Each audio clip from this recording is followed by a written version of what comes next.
السلام عليكم ورحمة الله تعالى وبركاته. مرحبا بكم في قناة وصفات فاطمة، فيديو جديد ووصفة جديدة. فكنتمنى هذا الفيديو هذا يلقاكم في احسن الاحوال. اليوم ان شاء الله فغادي نشارك معكم العسل بالاعشاب بطريقة اللي سهلة بزاف، طريقة اللي مبسطة في الفيديو. اكيد اي وحده فيكم غادي تشوف هذا الفيديو هذا او هذه الطريقه هذه لما غادي تحضر هذا العسل هذا وغادي ينجح معها 100%، وكوني متاكده. فراه غادي نعطيكم الطريقه بالتفصيل باش هكا ينجح معك هذا العسل هذا. فراه كيجي غزال بزاف، كذلك مكونات اللي بسيطه ومتوفره عندك، وفي نفس الوقت فراه القوام ديالو كيجي غزال وكيخرج كميه وفيره. هكا يدهني به المسمن كذلك البغرير او لا غير مع الخبز، فراه كيصلح بزاف وكيخرج كميه وفيره. فهكذا غير تابعي معايا الفيديو من الاول ديالو حتى الاخر باش هكا تعرفي على المقادير مع جميع مراحل التحضير.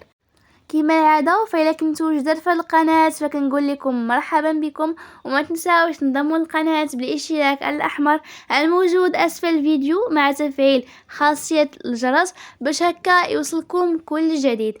فما نطولش عليكم بزاف، نخليكم مع المقادير مع باقي مراحل التحضير وفرجه ممتعه.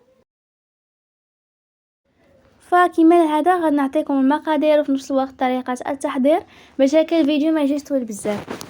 هنايا بالنسبه لهاد الكاسوله هذه فراه وضعت فيها واحد الكميه ديال الماء، وزدت عليها 2 ملاعق كبار ديال الزعتر، شويه كذلك ديال اليازير وشويه ديال السكينجبير والقرنفل. فغنخليهم في هاد الكاسوله هذه مع هاد الكميه ديال الماء اللي ضفت حتى غادي يغلاو مزيان.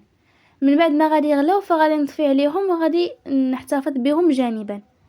من بعد غادي ناخذ واحد الطنجره ديال الضغط وغادي نوضع فيها واحد 2 كيلو ديال السكر. بالنسبه لكم الا كانت اول مره غادي تحضروا هذا العسل هذا او لا بغيتوا تقادوا غير نصف الكميه، يعني في الاخر يخرج لكم كيلو ديال العسل، ففيكم تخدموا غير بكيلو ديال السكر، وباقي المكونات فغادي نقولهم لكم من بعد. هنايا من بعد ما درت السكر في الطنجره ديال الضغط فغادي نضيف الماء. هنايا خديت واحد القرعه اللي كتهز لتر ديال الماء، غادي نعمرها حتى المنتصف. الكميه الاخرى فغادي نزيد ليها داك الماء اللي ضفت ليه سكينجبير اليازير وكذلك الزعتر. من بعد ما خليتهم حتى غلاو مزيان فغادي نصفيهم وغادي نضيفهم على هذا الماء هذا حتى غادي نتحصل على لتر ديال الماء. من بعد ما غادي نعبر اللتر ديال الماء فغادي نضيفهم على 2 كيلو ديال السكر. كنتو غادي ديروا غير نصف الكميه، يعني غير كيلو ديال السكر فغادي ديروا نفس الخطوات، غير هو الماء فغادي ديروا غير نصف لتر. غادي نضيفهم بطبيعه الحال على هذا السكر هذا وغادي نخلط مزيان. ناخذ هكا واحد الملعقه خشبيه ونحاول نخلط هذا السكر هذا مع الماء مزيان. عاد غادي نوضع هاد الطنجره هذه ديال الضغط على فوق النار اللي كتكون متوسطه. في هذه المرحله هذه غادي ندير طنجره ديال الضغط كما قلت لكم على النار اللي كتكون متوسطه. غادي نستمر في التحريك حتى غادي يذوب ليا السكر. فملي غادي نحس انه هذه الكميه هذه ديال السكر كامله ذابت في الماء مزيان فغادي نقفل على هاد الطنجره ديال الضغط. غادي نسدها مزيان. في هذه المرحله هذه من بعد ما غادي نسمع الكوكوط بدات كتصفر فغادي نخفف على النار حتى غادي تكون مهيله. في هذه الاثناء هذه غادي نخليها ساعه ديال المكانه. هذه الا درتو 2 كيلو ديال السكر كنتو درتو نصف الكميه فغادي تحسبوا عليها نصف ساعه ديال المكانه. من بعد ما غادي تدوز ديك المده فغادي تطفيو عليها وغادي تخليوها حتى غادي تبرد. فكونوا متاكدين الا تبعتوا هاد الخطوات هادو فاكيد غادي ينجح معكم العسل وغادي تحصلوا على القوام المطلوب، وبطبيعه الحال فراه غادي تعجبكم النتيجه. فراه كيجي بنين بزاف وبطبيعه الحال فيه ديك النسمه ديال العشوب اكيد الا جربتوه فغادي تعتمدوا هاد الطريقه هذه، وكوني متاكده انه اي واحد غادي يذوق عندك هاد العسل هذا لما غادي يصحابو ديال برا وماشي نتي كاع اللي صوبتيه. فهنايا من بعد ما خليت العسل ديالي حتى البرد، فغادي نتحصل على هاد القوام هذا. كما كتشوفوا معايا راه كيجي متماسك، وبطبيعه الحال راح تحصلنا على القوام المطلوب. فكما قلت لكم غير زعموا على هاد العسل هذا اولا على هاد الطريقه هذه كما شاركتها معكم، اكيد غادي تنجح معكم 100%. فغير زعمي عليه اكيد غادي ينجح معك. هنايا بطبيعه الحال راه فيكم تحتفظوا به لمده طويله، وراه ما كضرريه حتى شي حاجه، غير هو وضعوه في علب ديال الدجاج اولا البلاستيك وسدوا عليهم مزيان. كما قلت لكم راه كيخرج كميه وفيره.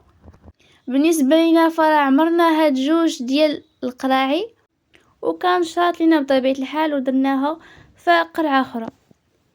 فكي تحتفظوا به يكون على درجه حراره المطبخ اولا تحتفظوا به في الثلاجه بحال. فشوفوا لي القوام ديالو كيفاش كيجي. فكما قلت لكم غير زعموا على هاد الطريقه هذه فراه اكيد غادي تنجح معاكم.